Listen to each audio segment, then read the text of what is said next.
This message is brought to you by DoNotAge.org, the longevity research organisation that's on a mission to extend health span for as many people as possible via products that actually work. Start your journey today at DoNotAge.org and use code LLAMA for a 10% discount. That's LLAMA. You don't have to be an older person like you and me, Peter, to actually go out and determine how are you going to accelerate your process of becoming wise. I started doing that at age 28, and I think anybody could do that at any point in their life.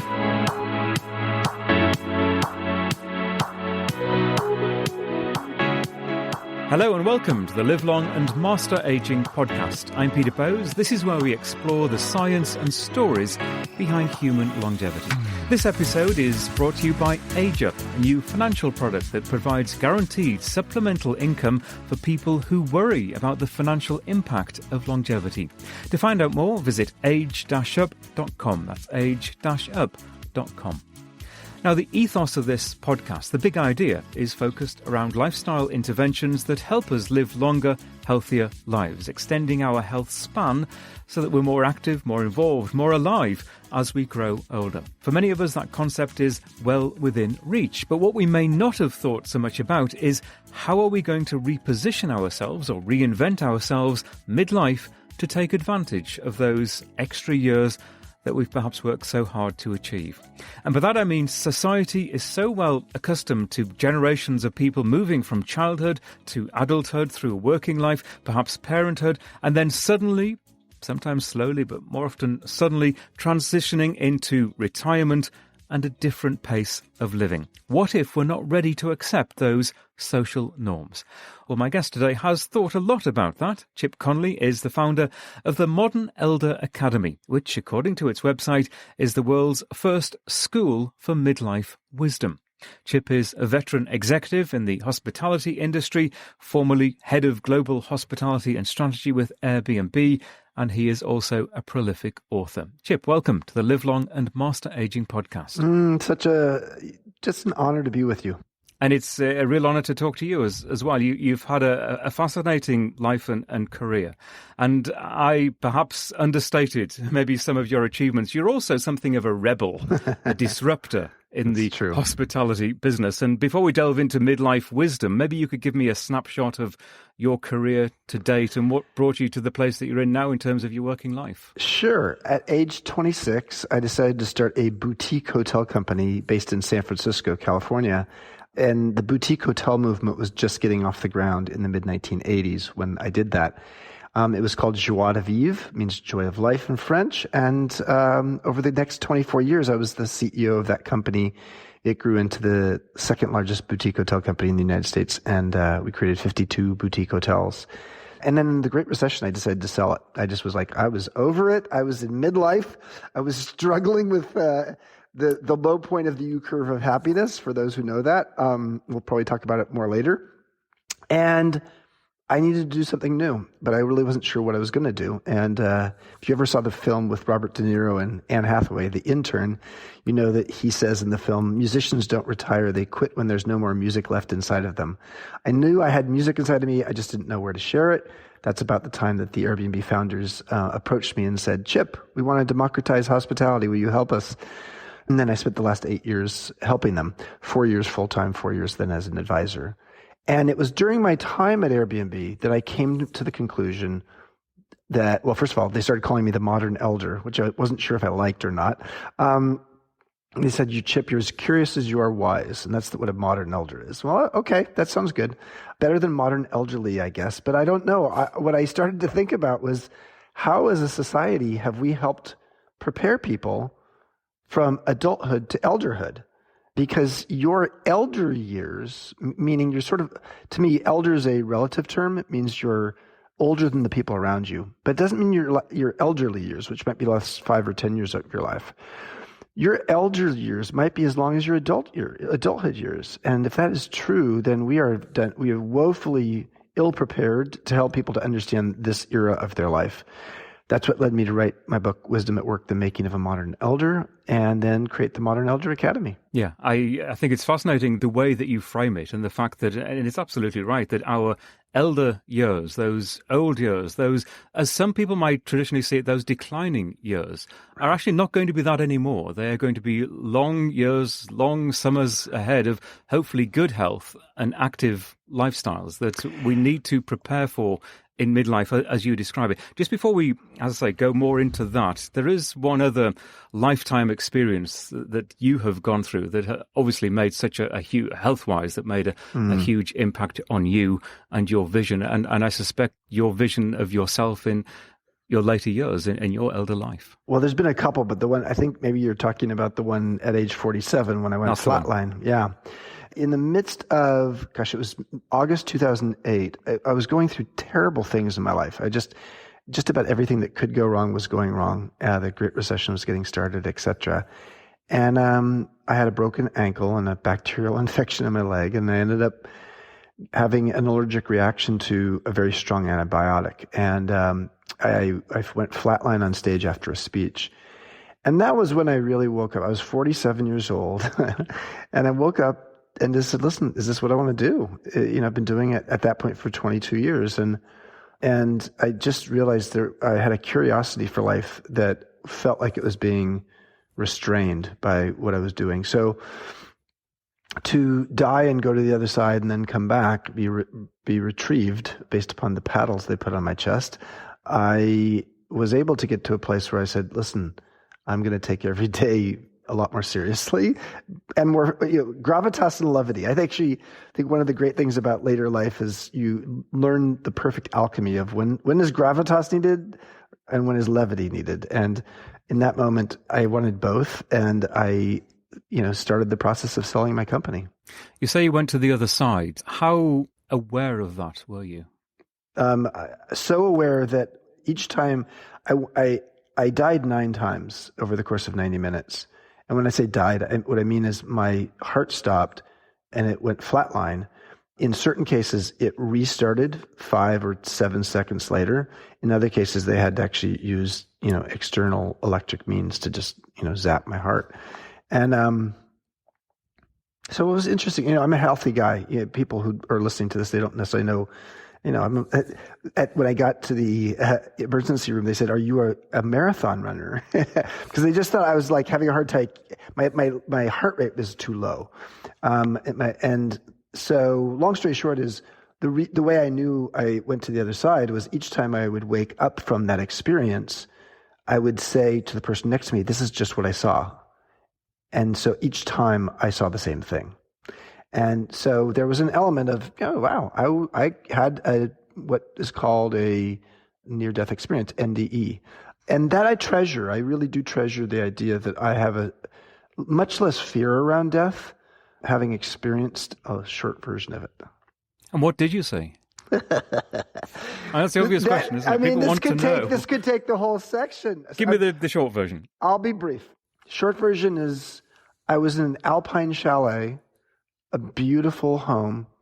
There's a skylight in the home with the sun streaming in. There is a wooden floor with a heavy scented, beautifully tropically scented oil on the floor. The sunlight is casting a kaleidoscope, beautiful set of colors on the wall. And this oil is just going down these steps very slowly. And I'm an observer in the room. There's nobody else in the room. There's birds chirping. It was sort of a sensuous experience. Visually, I could smell the frangipani-scented tropical oil. And the birds were like a chorus. So what I took from that was that life moves slowly, because the thing I was noticing was how slowly the oil was dripping down the stairs. And I think what I noticed is just like, wow, life can move more slowly than it has been moving for me, and it can be more spacious. And so, that was it. That was it. I mean, it was more. It was beauty, the sense of beauty, and the sense of stillness. Well, you're right. We could probably spend the entire podcast analysing that experience because it is a fascinating one. You can become my therapist. Yeah, exactly. Well, you probably wouldn't go very far on that, but with my advice. But no, it is a fascinating area. But let's delve into, let's say, the impact that it had on you in the years following and your attitude towards life. And you were already midlife. You were 47 years old, which is a young midlife in my mind. But yes, it must have changed your mindset. It did. I mean, I think what I came to the conclusion on was the idea that, wow, if I do the math on how much of my adult life I still have ahead of me, I only have 29 years of adulthood that I've racked up at that point. And if I'm going to live till 98, let's say, I have, 51 years, something like that. 51 years ahead of me of adulthood. 51 years ahead of me, 29 years behind me. I'm a little bit more than a third through my adult life. I had been thinking that my life was almost over. And of course, dying will do that to you as well. But I think more than anything, I actually felt the sense of handcuffs. I weirdly, in my backpack, in my little briefcase backpack, when all this happened, was a book by Viktor Frankl, Man's Search for Meaning. And so I came to the conclusion that I was supposed to read that book the next 2 days in the hospital, and I did. And I'd read it before, but I reacquainted myself to the idea of this man was in a concentration camp in World War II. Well, I realized I was in my own version, taking the last thing I want to do is to make light of anyone who has had family in the Holocaust. So I'm not making light of it, but I'm just saying I was in my own version of a concentration camp of my mind. I was a prisoner, and I was a prisoner in ways that were completely, I had so much more choice than I thought I had. So at the end of the day, I think the way it influenced me is it helped me to see I have a lot of life ahead of me. I don't have to do the thing I've always been doing. The identity that has been sort of defining me it can actually go away, and I can create a new identity. That identity was for ultimately 24 years being the founder and CEO of a very well-respected boutique hotel company. And as soon as I was going to sell it, I was the founder, but the former CEO. You're sort of living in the past then, and I didn't want to live in the past anymore. So I was really, I think more than anything, I just came to a conclusion that I could be curious and have a beginner's mind again. And we'll continue this conversation in just a moment. Hey, quick question for you. Are you someone who wants to be fit, healthy, and happy? And what if I told you you could get your dream body by simply just listening to a podcast? I'm Josh. And I'm KG, and we're the hosts of the Fit, Healthy, and Happy podcast. Listen, we get it. Fitness isn't easy. Carbs, no carbs. Just stop, okay? It doesn't have to be that complicated. And that's why we made this podcast. We get straight to the facts so you can become your best you. So the way to check us out is click the link in the show notes or search Fit, Healthy, and Happy podcast on any of the major podcast platforms. We'll see you soon. And I mentioned in the introduction that you, in your business life, have been something of a disruptor, not always accepting the norm. Can you just describe to me what does that term mean to you? Well, it's interesting to be a hospitality disruptor because it's sort of an oxymoron. You think of hospitality as being friendly and, congenial and maybe in a service mode. And when you think of disruptor, you think of somebody who's just stirring things up and maybe upsetting people. So to be a hospitality disruptor, and twice now, first as one of the first boutique hoteliers and then with Airbnb, I think more than anything what it's meant to me is being open to new ways of doing things, and accepting that lifestyles are changing and how we deliver our experience in hospitality can change, especially in incorporating technology. So, I mean, that's what it's been, and the evolution as humans evolve and their desire and needs for travel evolve, so should the hospitality industry. But the hospitality industry has historically been extremely conservative. And it's a bricks and mortar business generally, which means that it changes very slowly. And of course, this year of all years has probably been the worst nightmare for the hospitality business. It has. And, I still own, I sold the company, I still own the real estate of 9 hotels. And so that is a curse. Nobody wants to be owning hotels right now. On the other hand, I own a ton of Airbnb stock, and Airbnb made a huge comeback in the second half of 2020, such that when it did its IPO in early December 2020, it went exceptionally well. So thankfully, my Airbnb profits or wealth is helping to fund my hotels that are going down the drain. So let's talk about then your current venture. You could say your current area of disruption, Modern Elder Academy. What is it? Where is it? And who goes there? So the Modern Elder Academy is a midlife wisdom school. What the heck is that? Well, we don't have a whole lot of schools that help people understand how to cultivate and harvest their wisdom in midlife, nor help them to understand what they've built mastery around. And so that's what we do. We are dedicated to not lifelong learning, but long life learning.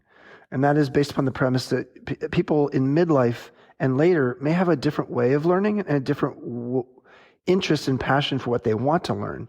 What you want to learn at age 30 is different than age 60, but when it comes to the term lifelong learning, it's sort of a one-size-fits-all. So long life learning is about creating a life that's as deep and meaningful as it is long. So focusing on not just the quantity of life, your years, but the quality of your life, your happiness and satisfaction and sense of purpose.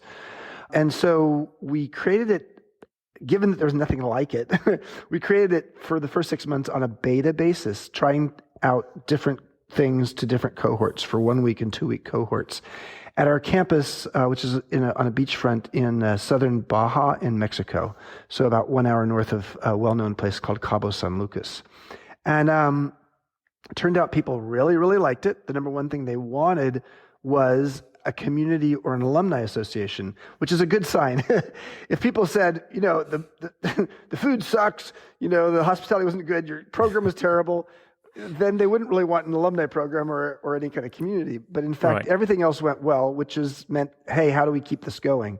And so for 3 years now, we've been doing that. We now have a Modern Elder Academy online program as well. And we're just in the midst of creating our first MEA regenerative community, which is it's sort of a 21st century version of a retirement community.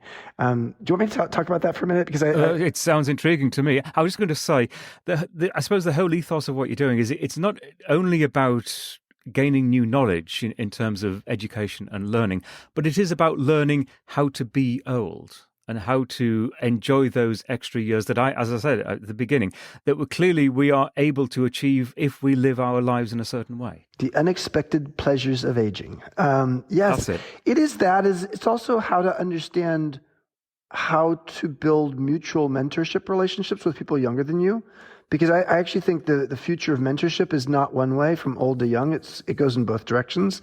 That's certainly what I learned at Airbnb. They taught me a lot about DQ, digital intelligence, and I taught them a thing or two about EQ, emotional intelligence, and we were both better off for it. So what I would say is that the program is really focused on helping people to understand purpose, wellness, and community, which is a premise that came out of Stanford. A guy named Dr. Phil Pizzo, who ran the medical school there and then created the Stanford Distinguished Careers Institute.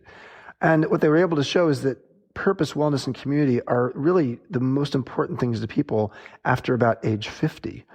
So that's a big piece of it as well. And then we also have incorporated Becca Levy's work from Yale, who's been able to show that if you can help people move from a neutral or a negative perspective on aging to a positive one, you add 7.5 years to their life, which is more life added than if you stop smoking in midlife or if you started exercising in midlife.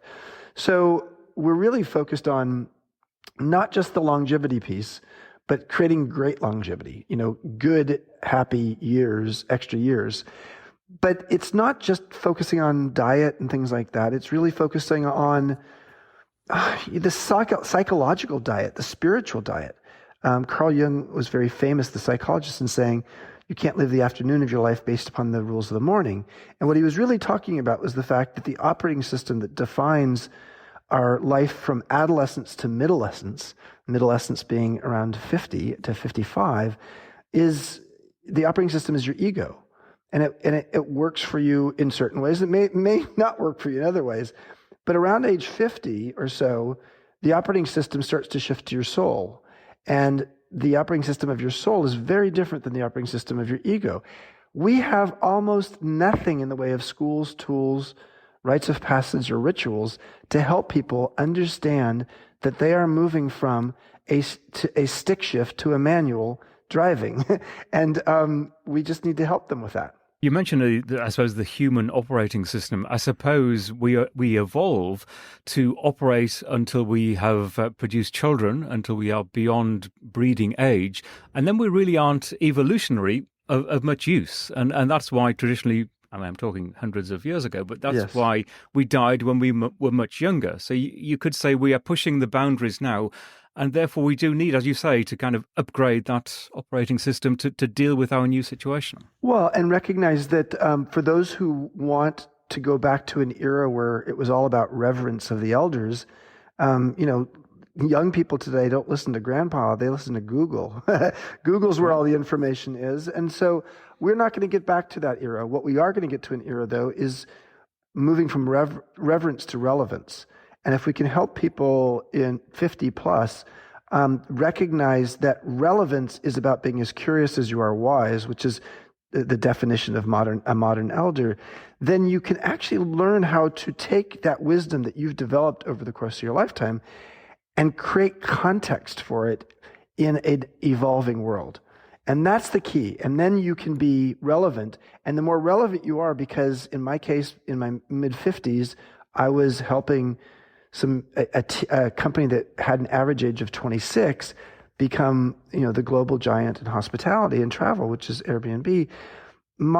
If I was just the wise one and everybody just sat at my feet and I just spouted wisdom, well, that wouldn't have worked if that's how I thought it was going to work. Instead, I had to actually be sometimes the beginner's mind. I didn't know a darn thing about technology, and this was a tech company.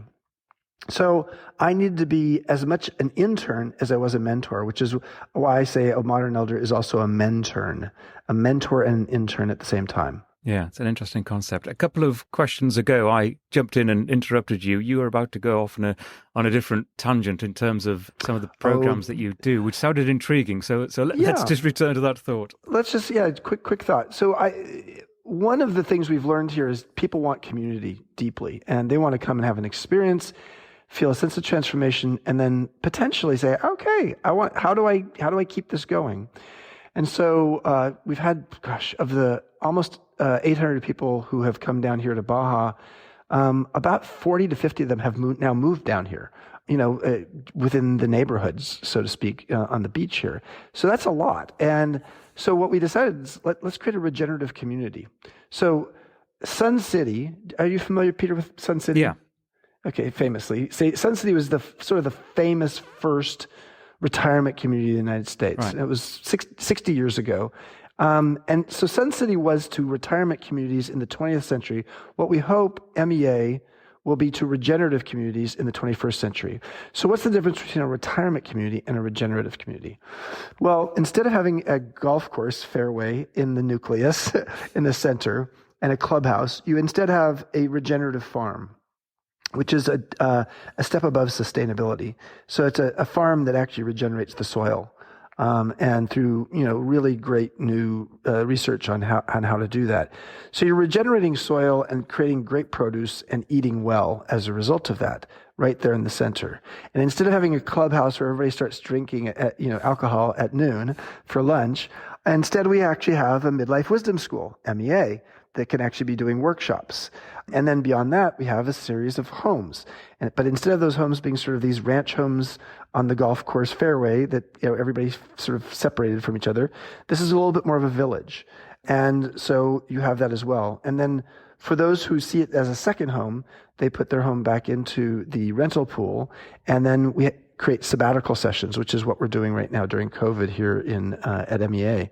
And all of this together is a new concept. And so we have a 2,600 acre ranch outside, well, I can't tell you where it is yet, but it's in the US, outside of a well-known town that is very popular, where a lot of people go later in life sometimes and decide to retire there. And we're going to be doing our first MEA regenerative community there. And we have another one in town that we'll probably do as well. It does sound intriguing. We'll return to my conversation with Chip in less than a minute. You're listening to the Live Long and Master Aging podcast. This episode is brought to you by Age Up, a new product that helps fill in the financial gaps that are often created once you've mastered aging and achieve an exceptionally long life. Small monthly payments to Age Up stack over time to create a secure income stream for your 90s and beyond. Contributions to Age Up are shielded from market swings, and once payouts begin at age 91 or above, they're guaranteed to last for life. Age Up is backed by MassMutual and sold by Haven Life Insurance Agency. You can find out more at age-up.com. That's age-up.com. I'm talking to Chip Conley, founder of MEA, the Modern Elder Academy. Chip, there's a quotation on the homepage of your personal website. Young enough to take up surfing, old enough to know what's important in life. And it's a quote from your book, Wisdom at Work, The Making of a Modern Elder.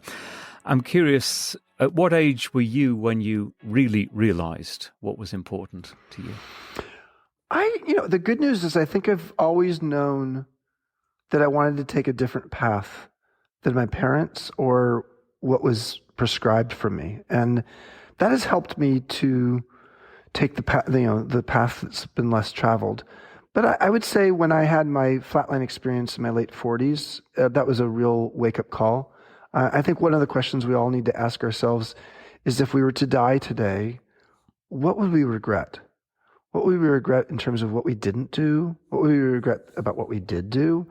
I like to call this the box of unlived life, and sometimes unloved life. What is it that doesn't feel fully baked in our life? So if I died at 47, I would have died a very successful entrepreneur, someone who'd learned a lot of leadership. I had probably had the wisdom of a 75-year-old for leadership. But when it came to my romantic or family life, I felt like, wow, I'm like a 17-year-old. So I have a lot of wisdom to be learned there. And so that was one of the things I learned. So I think that question, though, is what's unlived or unloved, and how might we regret it if we died now, in terms of what hasn't been given enough attention or investment, is an important question for us to ask all the time.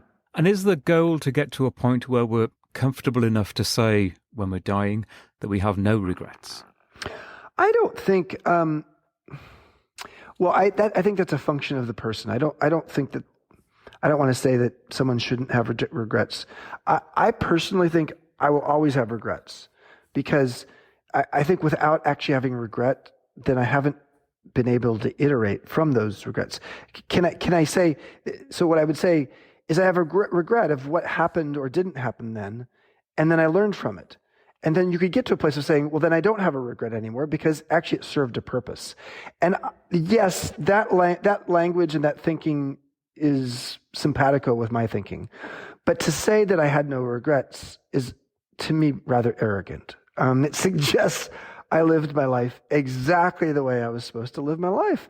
And I don't think anybody does that. And if you think that way, then you probably are still, the president of the United States right now, because you have a point of view that you don't make mistakes. Yeah, it's an interesting concept, isn't it? And I think you're right. We're all individual, and we all view these things in a different way. And maybe I can have regrets. We all have regrets. But then maybe get to a point where you reconcile that regret, and it isn't such a. That's right. It doesn't weigh on your mind as much when you're 40 or 50 as it does perhaps when you're 70 or 80, because you work it through. That's right. And just know also that when it comes to the subject of regret, I have a book called Emotional Equations, and I studied 18 different emotions, including regret, and created equations for each one of them.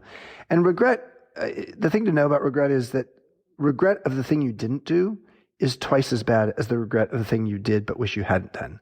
And that's well documented in social science research, and it has a lot to do with the fact that especially if it's a regret of something you could no longer do again, then that becomes painful because you spend the rest of your life bathing in that mucky water. Yeah, and I suppose it comes full circle talking about wisdom and acquired wisdom as we age. And that question, that eternal question, if only we had that wisdom at the age of 20 or 30 when we're making some of those lifetime decisions, when we're weighing whether to do this or whether to do that or whether to take that job or whatever the opportunity is. And I think that encapsulates a lot of what you're doing, that we do acquire this wisdom, and it's a matter of how we use it and how we use it to benefit ourselves and the people around us as we grow older. One of the things I was lucky to learn about wisdom at a young age was I didn't really have a language for it exactly, but I started a company at 26. I didn't know anything about the hospitality or hotel industry. I bought an old motel that was in a bad neighborhood and for very cheap, and had investors who somehow believed in me. And 2 years into it, we had an earthquake in San Francisco, 1989. And oh my gosh, we had no guests for like 4 or 5 months. And I was lost. I had no idea what I was going to do. And I was depressed. And I pulled out an old journal, or a journal someone had given me. It was untouched. And instead of creating a journal to write in about, all my emotions, I decided to create what I called my wisdom book. And that's what I called it. I have the first one from 32 years ago. And what I did as a practice is every weekend, I would make a bullet point list of the key things I'd learned that week. Because what I believed is if I could actually focus on what I'd learned that week, I could metabolize the wisdom from it. And I have no idea how I ever thought of this. I don't remember the specific day. I just remember I pulled it out one day, but something led me to doing this. And so for 32 years now, I have had a practice of cultivating and harvesting my wisdom every weekend. I take 20 to 30 minutes max, and it is a way to, if I was to take Viktor Frankl's book, Man's Search for Meaning, and turn it into an equation, it would be despair equals suffering minus meaning. And so meaning and despair are almost inversely proportional to each other.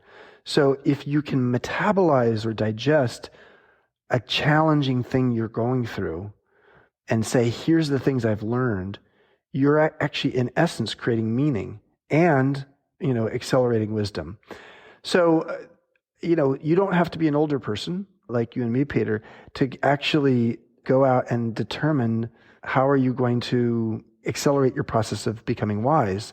I started doing that at age 28, and I think anybody could do that at any point in their life. I can see where you get all the material from, with that devotion to the thought process and to recording your thoughts over the years, material for your books, which is great. We're recording this episode on the 30th of December. I'm going to publish it in the first couple of weeks of the new year, 2021, which is a year that can't come soon enough for so many people for so many reasons. And it's also one of those times between Christmas and the new year, the first couple of weeks of the year, when we do, I suppose, do what you've been doing for a lifetime, and that is think about our lives and think about the wisdom that we're acquiring and think about how we're going to live our lives, usually in the next few months. And for some people, those new thoughts might last for a few days before those New Year resolutions go out of the window and we revert back to how we were. So I'm curious, at this time of the year for you, does it have any sort of special meaning? Does it have any special impetus for you as you move forward to a new year? Yeah,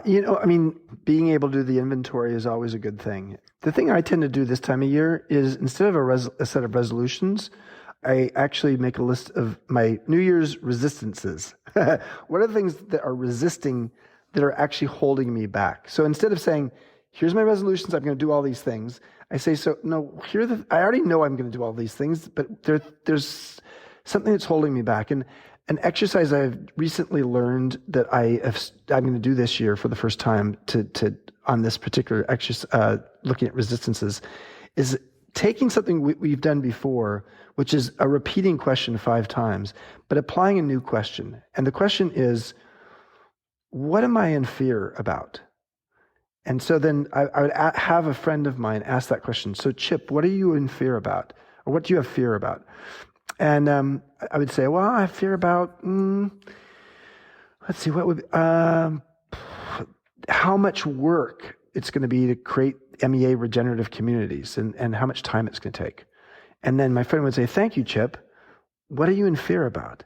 And ask the same question. And I can't answer the same way twice. And we do this 5 times. And the value in doing a repeating question is it's sort of like an archaeological dig. It forces you to go deeper and deeper and deeper. And what you'll find is the things that you're resisting in your life, the obstacles you're creating, the ways your old habits are getting in the way, often relate to something you're resisting. And the resisting often has something to do with a fear. And, if I kept going on that same path that I was just on with that first one about how much time, I think there might be an element of I'd come to this fear that, I'm just replaying how I've lived my life, which is I go out and I attain and achieve, and then I end up feeling like there's parts of my life that are not getting the investment in time. And that process might get me to a place of saying, okay, well, based upon that, I now have a resolution that I'm going to make sure I'm allocating 25% of my hours, my waking hours each week, to the following 3 things that are sort of box of unloved or unlived life, elements in my life that I think really need more time. And to me, that makes a lot more sense than going and just saying, oh, here's 5 things I want to do this next year. I'm going to go do. And then by the end of January, you're feeling like, you're feeling terrible because you're not doing any of them. Yeah, it's an intriguing way of looking at it. This is a podcast about longevity. We've mentioned health span, lifespan already. In terms of the rest of your life, what aspirations do you have as it applies to getting very old? Where do you see yourself in those, you could call them the twilight years? And for me, the aspiration is to get to that stage and still be vital and active and as healthy as possible and involved and personally involved with people and living a life. How do you view that time of your life? Well, I have role models, whether it's Michelangelo, who, above his doorway had something that said I think in Latin, I am still learning, and he lived till age 87, or Peter Drucker, management theorist who quite famously lived till age 95 and wrote 2/3 of his 40 books after age 65. Every 2 years, he would study a topic that had nothing to do with his career and become one of the world's leading experts in it. I do that. So that's part of my way of being, is I study topics that have nothing to do with my career, and then ultimately realize, wow, maybe I could go in that direction, or I could write a book about that, or as I did with the emotions book, because I wanted to study emotions. So I would just say that my vision of my future is dedicated to curiosity. I think curiosity is probably the most important elixir in life, maybe more important than the physical things you do even. It's a spirit that you embody about not being done. And so I think that's how I'll be. And I have no clue. If someone had said to me 10 years ago at age 50, Chip, at age 60, you will have helped take a little tech company and turn it into $100 billion company, and you're going to be called a modern elder and write a book on that, and you're going to be living in Mexico and creating a modern elder academy. I'm like, are you kidding me? What are you talking about? So I have no idea what my age 70 will be for me 10 years from now. And that's the beauty of life, is I don't have the classic 3-stage life I have to live that I think was so well chronicled in the book, The 100-Year Life, by Andrew and Linda, Andrew Scott and Linda Grattan. And I love the fact that there will be surprises. Dan Gilbert has the Harvard psychologist, has a great TED Talk about your future self. And he basically showed from age 20 to age 90, people vastly underestimate how much change is coming in their next 10 years. I think the word curiosity is actually perfect, because it just encapsulates the idea of wanting to know what happens next and looking forward. And I think that idea of always looking forward to the next day or the next year, because you're involved in something and you're curious about it and you're figuring it out, I think that just helps us keep going. But the moment that stops, and that excitement about tomorrow, because you're curious about the world that you're living in, I think that is perhaps the beginning of the end for a lot of people. Yes. That constant looking forward certainly keeps me going, and I've noticed that in a lot of people I've interviewed for this podcast. Well, I totally agree. Chip, it's been really wonderful talking to you. All the best with your new venture. I can't wait to hear more detail, and I'm sure we will in the coming months. All the best to you, and thank you very much indeed. Thanks so much. It's an honor. I'll put some details about the Modern Elder Academy and Chip's books and website into the show notes for this episode. You'll find them at the Live Long and Master Aging website, lamapodcast.com. That's LLAMA podcast.com. The Llama Podcast is a HealthSpan Media production. If you enjoy what we do, you can rate and review us at Apple Podcasts. You can follow us in social media at Llama Podcast and direct message me at Peter Bowes. It's always good to hear from you. Many thanks for listening.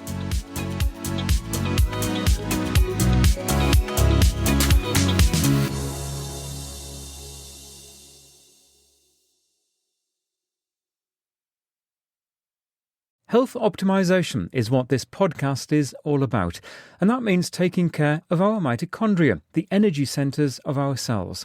Physical strength, avoiding frailty is key, and that's why the science behind urolithin A and the work of Timeline Nutrition is so interesting. You can find out more and get a discount code at our website and in the show notes for this episode.